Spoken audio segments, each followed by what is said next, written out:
สบายดีมื้อนี้แอดจะมาแนะนำการนำใช้แอปเบิกจ่ายอุปกรณ์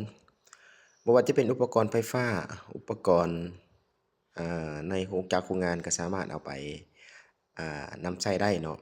เมื่อเราเข้ามาเนาะเราจะพบกับหน้าต่างของแอปจะมีรายงานสต็อกเนาะในสต็อก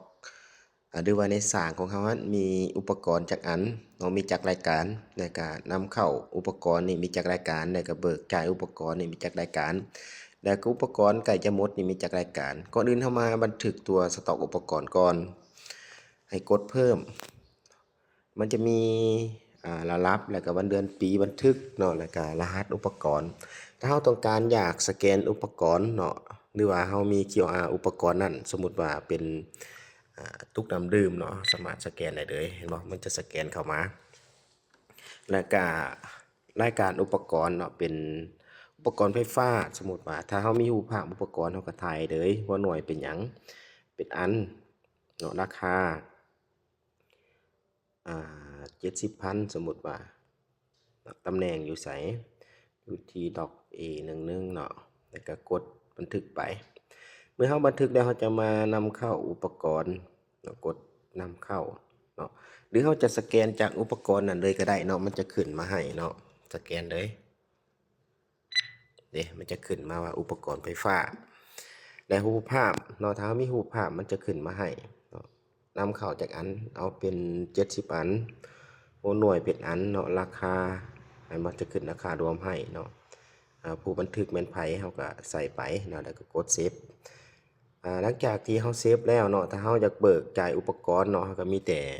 มากดเพิ่มแล้วก็เอาอุปกรณ์นั้นมาเนาะมาสแกนออกไป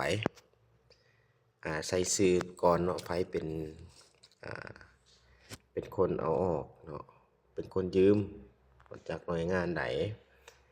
จากแผนกใดอันนี้ไฟฟ้าสมมุติว่าข้อมูลเนาะเป็นสว่านแล้วก็รหัสอุปกรณ์เราก็กดสแกนเลยมันก็สแกนออกมาเขาเจ้าออกจากรายการตอนนี้มันมี70เนาะเขาเจ้าออกหารายการหรือว่าเขาออกหาอันนั่นแหละเนาะภาพอุปกรณ์ขึ้นมาเหตุผลผู้บันทึกเนาะใครเป็นผู้บันทึกมันจะให้เขาปลดตรงนี้เขาก็ปลดลงไปกดเซฟไปนี่เมื่อเราเซฟไปได้เนาะเรามาสังเกตเบิ่งเนาะตอนทวิตมันมีอยู่70รายการรหัสเห็นบอกมันมีจำนวนคงเหลือนี่65เนาะ65เนาะเขาเบิกออกไปเขาเบิกออกหาอันเขาเบิกออกหาอันเนาะจะเห็นอยู่ในนี้จะมีประมาณนี้แล้วเราสามารถสรุปอุปกรณ์นั้นได้เนาะสามารถสรุปตั้งแต่วันที่1เดือนนี้เนาะหาวันที่30เนาะเราเบิกจ่ายอย่างแน่เนาะมันจะมีอยู่ในนี้มันจะขึ้นมาให้นะครับกดเซฟไปรอท่าเนาะมันจะ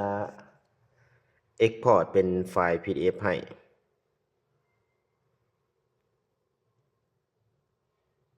จะ Export เป็นไฟล์ PDF ให้เด้อรอท่าคราวนึงมาเบิ่งอยู่รายงานสรุปรายงานเป็น PDF เนาะอยู่ที่ระดับที่5ตอนนี้กำลังเจเนเรตให้อยู่เนาะรอท่าเอาเบิ่งตัวเก่าก็ได้เด้อเนาะเบิ่งตัวเก่าตัวอย่างตัวเก่าเนาะจะเป็นไฟล์ PDF สามารถกดเบิ่งได้เนาะเห็นบ่มันจะสรุปให้เป็นประมาณนี้เนาะสรุปอุปกรณ์นำเข้าทั้งหมดมีจากรายการเนาะมันจะมีรูปภาพอย่างต่างๆให้ประมาณนี้ถ้าว่าใครสนใจก็สามารถแชทเข้ามาสอบถามได้เนาะถ้าเห็นว่ามันเป็นประโยชน์ก็ขอฝากกดไลค์กดแชร์กดติดตามเพื่อเป็นกำลังใจแอดมินในคลิปใหม่ๆออกมาขอขอบใจ